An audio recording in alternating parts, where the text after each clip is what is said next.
You buy this incredible property in Joshua Tree, California. You're ready to make it into an Airbnb.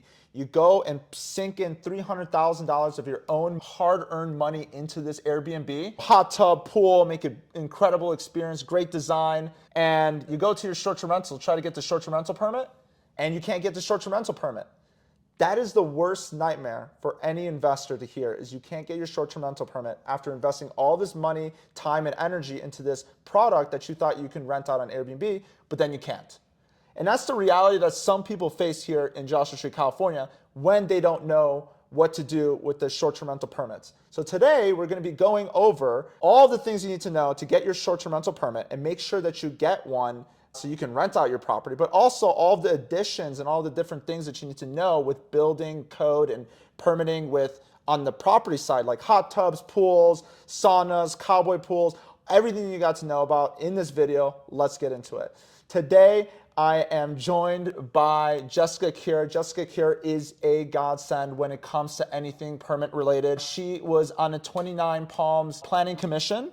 She helps a lot of investors in the area with short-term rental permits, building permits, lot splits, ground-up development, project management, design. You do it all. What do you not do? I definitely don't property manage.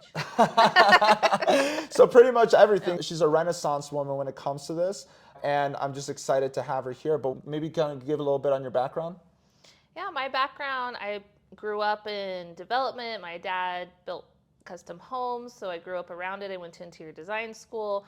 I've worked on a lot of ordinance changes and advocacy in the cannabis industry that kind of led me back here when I came out to the high desert about 5 years ago, back into real estate specifically, and decided to niche myself more into the planning, permitting, and design portion, which I saw just a lack of support and a lot of people with permitting, code enforcement issues, or just needing boots on the ground to help them through a new build or a property renovation. So over the course of the last few years, it's really developed into a lot of short-term rental owners who have come across issues with permits and then needed support when either their initial applications or renewals get denied because of unpermitted work that was done on their properties. Yeah, and my background, how we work together is I manage 100 properties here in Joshua Tree, California. And a lot of our clients, when they come to the renewal, they have issues like Jessica said, and we hire her to just pretty much take care of it because she's incredible at making sure that it gets done. And a lot of times owners don't have the capacity to do that. And for us as managers, we don't know all the nuances that Jessica would know. We tag team a lot of things, so I'm excited just to get into it. But I think the first step is buying the right property. So what are some things that investors maybe have to look out for when they invest out here in Joshua Tree? Yeah, so in Joshua Tree or just in the high desert, the whole area, yeah, in particular, you really want to do your due diligence because a lot of properties were built, older homes that didn't really get permits at the time. There wasn't the code enforcement there is now. So even though it looks like it must be permitted because it was built there, it doesn't mean that all of the bedrooms, the structures, et cetera, are actually permitted. So you definitely want to do your permit research. You can go to the county land use and just apply for the permit research, or you can do it on their online EasyOP. So it's not too difficult, but it is something that you want to do.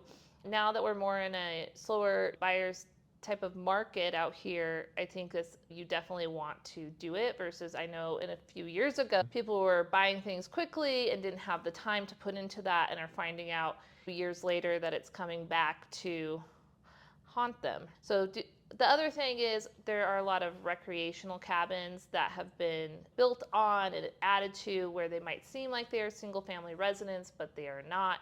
So you always want to check. There's some signs that you can look for. Yeah, how do you find out that it's a cabin and not a... So that's something you can access through the permit research and through the county assessor office. So you definitely want to pull all that information.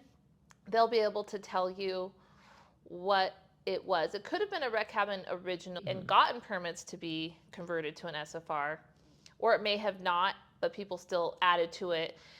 There's been permits where we actually have found now that the original SFR or the permits weren't actually issued back then and no one caught it, and they got addition permits or permits to add solar or permits to add a garage, and the original permits were actually never finalized. So be sure that they're actually finalized.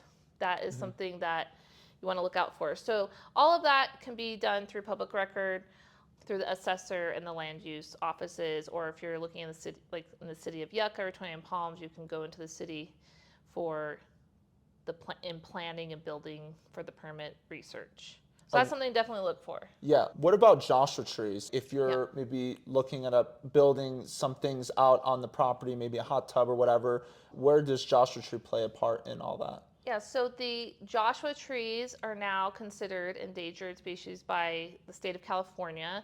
So your Joshua trees are going to need to be marked on your site plans. So if you are looking at a property that you want to buy and it has a lot of Joshua trees, that is something to consider because you may have mitigation costs, you're going to have extra arborist reports and additional process and fees that would be associated with building on a property with Joshua trees. And even though the local governments haven't quite caught up fully to the state law, at some point they may. And even if you wanted to trench a line from a water line, if you wanted to add an ADU in your trenching, even if the trenching is going to be near the Joshua tree, these things would be required. So you really want to look at the property and see if it has a lot of Joshua trees. You want to do more due diligence before you purchase. So value add permitting. I think that's a really big thing. You're trying to buy this plot of land. It's not a cabin. You're going to the next stage. You're thinking about all the other things you want to add to the property. All those, there's a few things that need permits. There's a few things that don't. Can you maybe tell us a little bit about the things that need permits and the things that don't?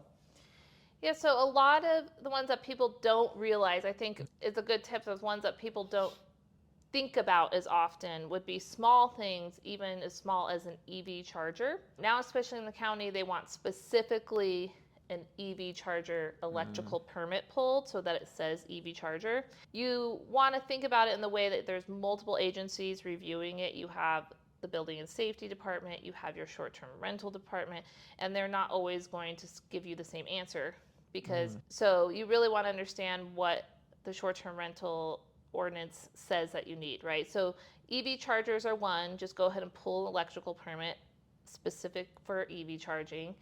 Decks are another. Well, that's a big one. Decks are something that adds a lot of value to the property, the guest experience, but they are something that needs to be engineered and permitted correctly. So can you maybe talk about when a deck needs to be permitted versus when a deck doesn't need to be permitted? Yes. So in San Bernardino County, the rule of for it to be permit exempt, it would be 30 inches or lower in height and under 200 square feet, and it needs to be detached from the structure for it to be permit exempt. So that's a great way to go if you're just looking for a little bit of a deck. A little yoga deck. Little stargazing, yoga, something separated. Don't go over that threshold and you're good. But if you are going to be attached to a structure, if you're going to be more than 30 inches and more than 200 square feet, if you want to attach it to a pool, these are all things that would potentially need to be permitted, and therefore you would want to have structural engineering for a deck that way. So you just really understand ahead of time the cost associated with getting a deck permitted. And a lot of properties already have decks. Even when you're going to purchase maybe even a short-term rental that is turnkey, if it has any of these things on it, you want to make sure that they're permitted before you buy them. Correct. And you mentioned SB County. Maybe we can clarify for people right now, what are the jurisdictions that you could fall under depending on where you're at? Yeah, so Joshua Tree proper is in unincorporated San Bernardino County. A lot of the towns up here are, if you're in Yucca, there is Yucca Valley, there's the city of Yucca Valley, which is just pretty much up to about the Mesa, if you know the area. But there are unincorporated San Bernardino County areas that are also Yucca Valley. So you want to do your due diligence to know if your property does indeed fall within city limits or in county. The same thing goes with 29 Palms. They're the city limits, and then the surrounding areas that are still unincorporated but could be considered on the address to be 29 Palms. Yeah. So 29 Palms unincorporated is San Bernardino County. Yucca Valley unincorporated is San Bernardino County. Pioneer Town is San Bernardino County. Joshua Tree proper is San Bernardino County. But then you have the Yucca Valley city limits and you have the 29 Palms city limits. So those two are different. Those are the two incorporated areas of the high desert region near Joshua Tree National Park. Perfect. And so now going back, there's a lot of things that transcend both, but there's probably different nuances and it probably changes a lot every day. So as we're talking, things might change a little bit. But as of today, what is it, May 30th? 28th. 28th, May 28th. I know because it's my friend Heather's birthday. Happy birthday, Heather. Happy birthday, Heather. Shout out. But yeah, let's just go back. So we have the decks, right? What about hot tubs? I think that's a very common amenity people need in this market. Hot tubs or anything that requires electrical or plumbing. If you're doing a cowboy tub and you're running electrical to have a filter pump, sort of plumbing, then it could require electrical and plumbing permits. So the hot tub itself is not necessarily need a permit, but it needs an electrical permit plug into it or to hardwire it in depending on the voltage you're using for your hot tub.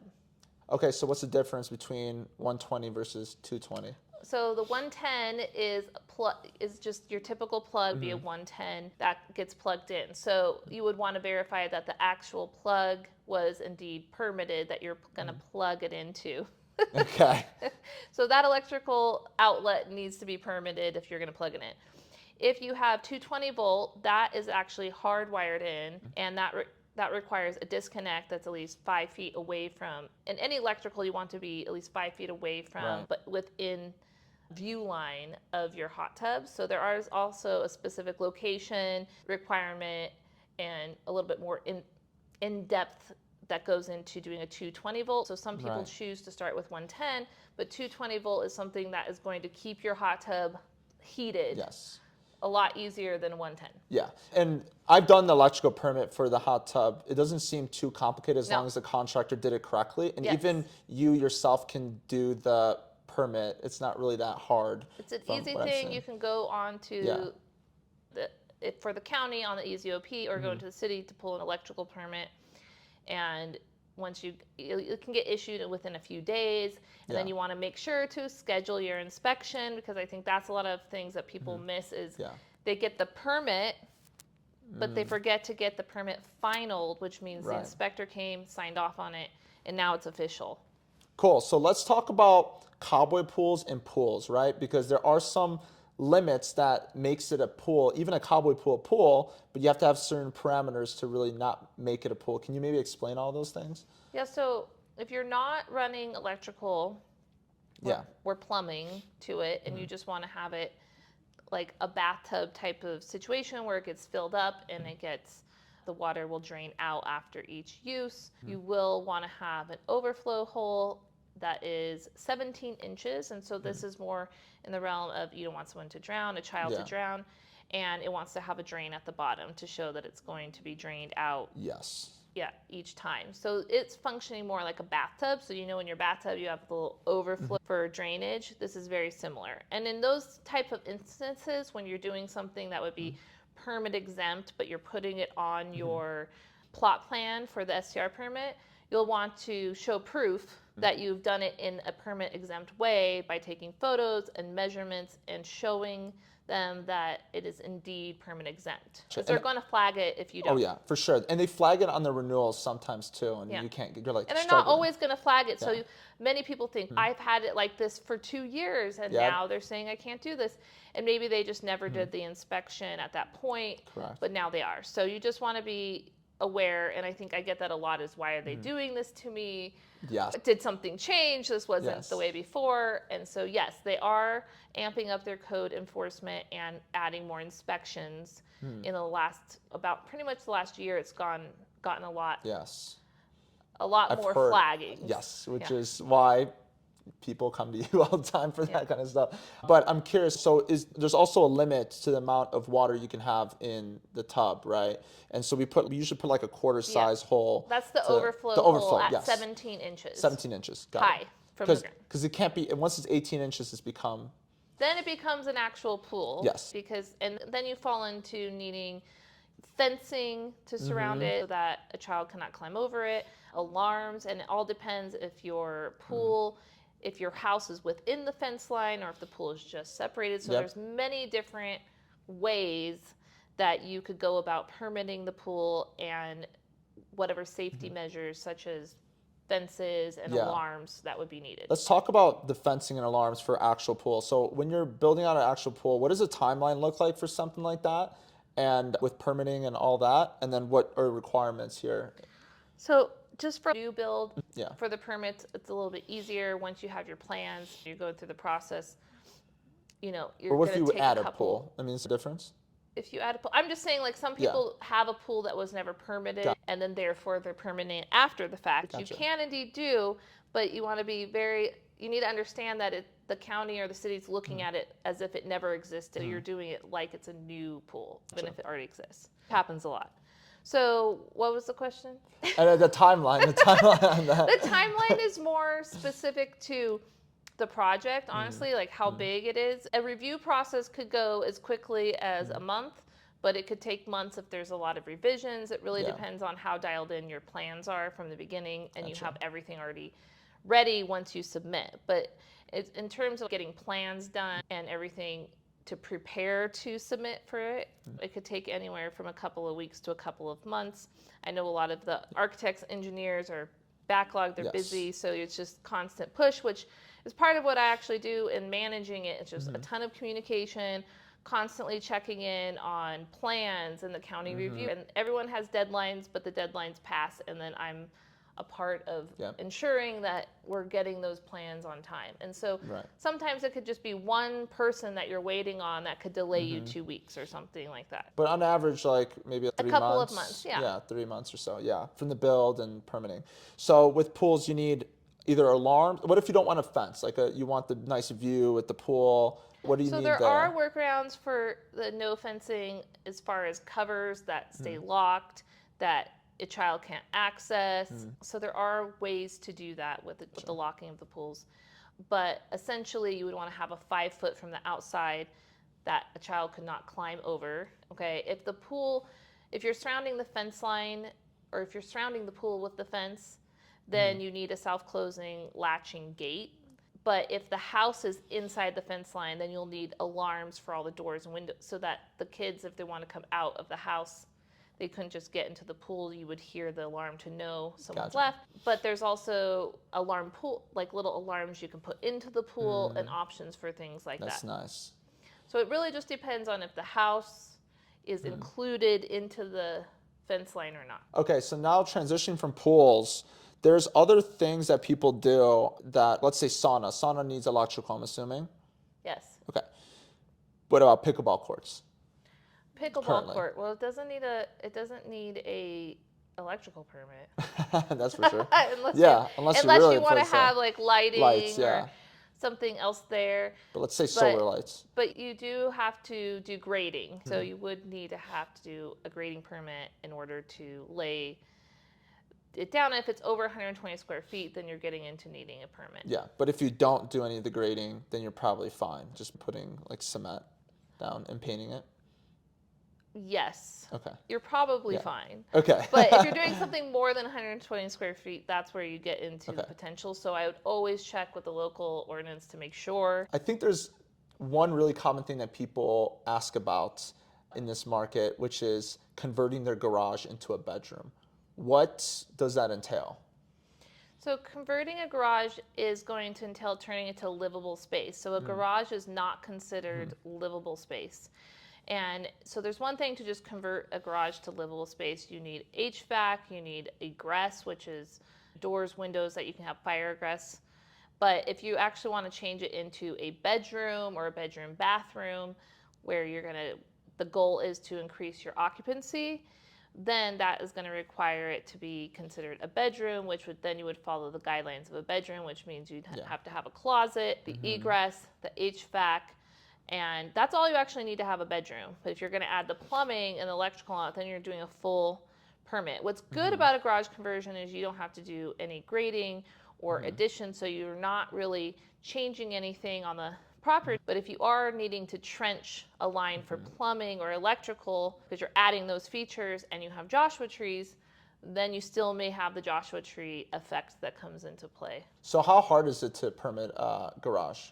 The garage conversion is not as difficult. You do still need to provide plans, but if you're not changing anything structurally, then you're okay. But if you're adding a window, you're opening up, then you're changing the structural, then you also need structural plans, but you don't need the same civil engineering and grading and everything that you would need for a new build. What about an additional bedroom within a house? Let's say there's like an office, or on title, it's, because this is very common, right? Like in this market currently, you get a 2-bedroom can only sleep 6, right, occupants. But if you get into a 3-bedroom, you can now sleep 8. A 4-bedroom, 10, right? So the bedroom counts really matter what they are on the building permit for short-term rentals. So I'm curious, adding a bedroom to an office space that maybe is not permanent as a bedroom, what does that entail? So if it's already a structure that exists, like the walls and the structure all exist, and you may just need to add a closet, make sure you have the egress window and a proper closing door to a bedroom, that's what you would want to add. And then that doesn't really entail permits if you're not changing. If there's already a window and all that, you don't need it to build a closet. So that's an easy fix that you would want to go through the county assessor to have them come out and inspect and see that you indeed turned it into a bedroom by adding a closet, and then they can update it. That's the simplest version. If you don't have an actual bedroom wall and you just have livable space and you're wanting to put in a wall and change things that would have anything to do with your structure, then that may need permits. And so that's at that point is something that you want to make sure to do your due diligence and find out if it's going to need a permit based on what your specific structure is. Got it. But it might be worth it if you're also selling it at a point, or trying to get more heads and beds, and that helps with your rental revenues and all that. Yeah, I think if you have the space and you're using it, a lot of people have an office that is maybe used for a guest room / office in someone's house, but it's not technically a bedroom. For those purposes, it may increase the value. You can see with short-term rentals, obviously having more bedrooms could be better for your occupancy, but it's not always a huge change in price for the resale value. It just really depends. So that's always something you want to run the comps. Run the comps first, see, okay, what will a 3 did I mention you're also an 4? agent? So those are I would look at, because if you're gonna spend $2,000 to add a closet and it's gonna give you $5,000 of value, that's a no-brainer. But if it's not, and then that might be something to, if it's looking on a resale only option, you want to look at the comps first. Awesome. I think this is also a very common question I get, and maybe you get it too, is, hey, I have this plot of land, and or I have a house I'm going to buy, and then I want to do maybe a hippie compound, and or just one trailer, or multiple trailers to sleep more heads and beds. What is the stuff around? I get a lot of requests about putting domes, tents, and trailers, Airstreams, you name it. Or can I have a main house with a kitchen and have a bunch of smaller sleeping cabins? And the answer is no. It's usually not something that's going to be permittable, but there are some ideas that you can get that same look and feel by doing different ADUs. There is a conditional use permit process that there are some options in terms of having structures that don't fall within those guidelines, but for the most part, it's a long, more expensive process, so it might not be feasible. So I always recommend starting with the feasibility of the project to see if it's worth doing all those things. Because sometimes if you just have one trailer, it might not be feasible. For example, in San Bernardino County, the CUP application is $18,000. So those are the kinds of things that you would want to do the feasibility first. It isn't impossible, but it's some things are, but yes. I think this is another thing people look at, is they look at the house and they're like, I want to make a wedding venue out of this, or an event space. How does that look? So there's different options. There is a special event permit that you can pull just to have a few events per year. So if that's something that you just want a little bit of extra to your added revenue, that's something to consider, just to have special events a few times for a smaller wedding or something like that. And then based on your location, all that, they'll allow a certain amount of occupancy for something. When it comes to having an actual venue, that gets into different things based on it. The city of Yucca, the city of 29 Palms have a pathway forward to be able to have events even if you're a short-term rental owner, whereas the county has a CUP process, which is a little bit more vague in what exactly you could do. So that's something that you really have to do the feasibility, go through planning department to really develop what you could do in those ways, and then apply for that process. But it's not as easy as just getting a temporary event permit. Cool. So there's obviously all these value add things you can do to make the property better. Let's say the construction went on, you got all the right permits, everything's ready to go. You want to submit the STR permit. What is the STR permit process look like for San Bernardino County versus 29 Palms versus Yucca Valley? Overall, the process is pretty similar, except for 29 Palms and Yucca is more in person versus San Bernardino County has their online portal, which you don't have to go in person, so that's nice. But being in person sometimes is great because you get a little bit more information, so depending on what you like. That being said, in the county, they want a plot plan. You're going to want to call out all of your have a fire extinguisher, having your smoke and carbon monoxide, everything that would make sure that it's safe. Yeah. And that makes sure all the bedrooms, you have the square footage of your bedrooms, what types of beds they're going to ask, all these types of questions, and want you to have a plot plan. Yeah. If you're showing on your plot plan things like a cowboy tub or a hot tub, you will want to make sure those are permitted before you get your application, because they will not give you your short-term rental permit if you have an open permit that hasn't been completed. Right. So therefore, you either want to do it before you get your STR permit, wait until you get the permit, and then apply to permit a hot tub or something, and then upgrade your permit.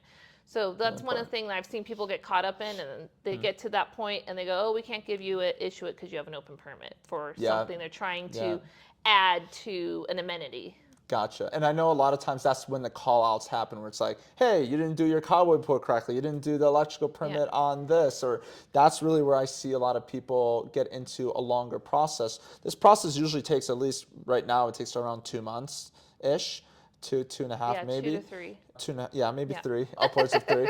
But I feel like Yucca Valley is a lot faster. Yeah. Maybe 2 months. But what I've seen is that's really where the holdups happen, is where they start asking all these different questions. People find out, oh wow, I only have 2 bedrooms permitted, or hey, I only have. That's why this preemptive work we talked about is really important. Yeah, understanding beforehand. If you get to that process and you get to the end of the line and you find out you have to deal with it, there's always ways to sort that out. It's just going to delay your process, and then you're going to have maybe unexpected costs, and you're not going to be able to start renting it as soon as you like to. Yeah. So can you weather that financially for your investment or not?